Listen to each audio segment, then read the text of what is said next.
Good morning!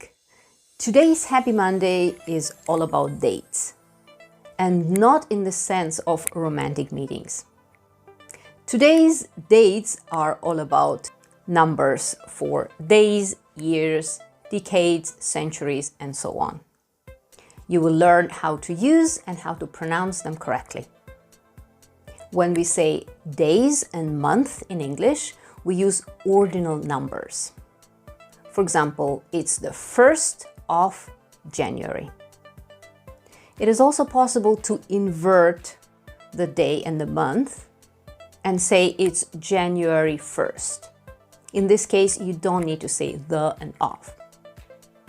Here are the ordinal numbers that you need to use. 1st, 2nd, 3rd, 4th, 5th, 6th, 7th, 8th, 9th, 10th, 11th, 12th. From 13 to 19, we continue to add th to create ordinal numbers. 13th, 18th, etc.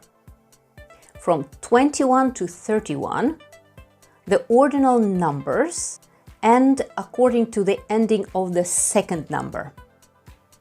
For example, 21st, 29th.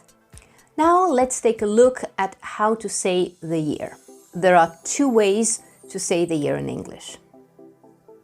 Until the year 2000, every year is pronounced as two numbers. For example, 1385, 1650, 1800. For the first years of previous centuries, we add O. For example, 1907.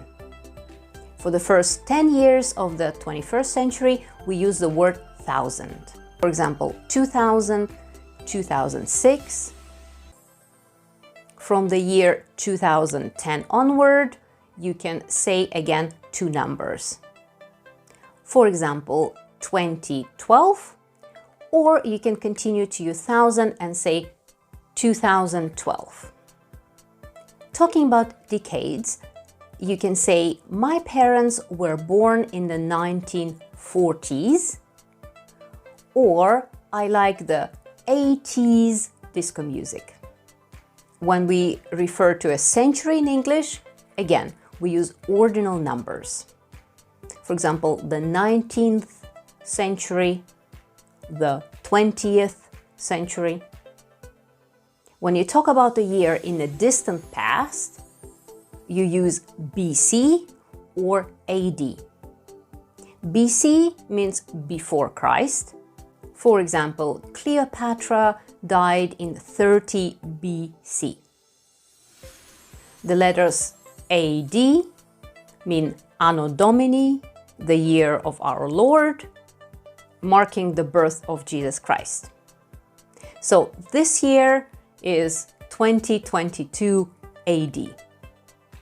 But it's only necessary to add AD when it's not clear which time period you're referring to.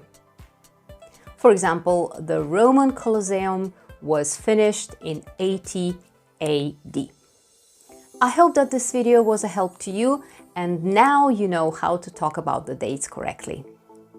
Until the next Happy Monday. Bye-bye.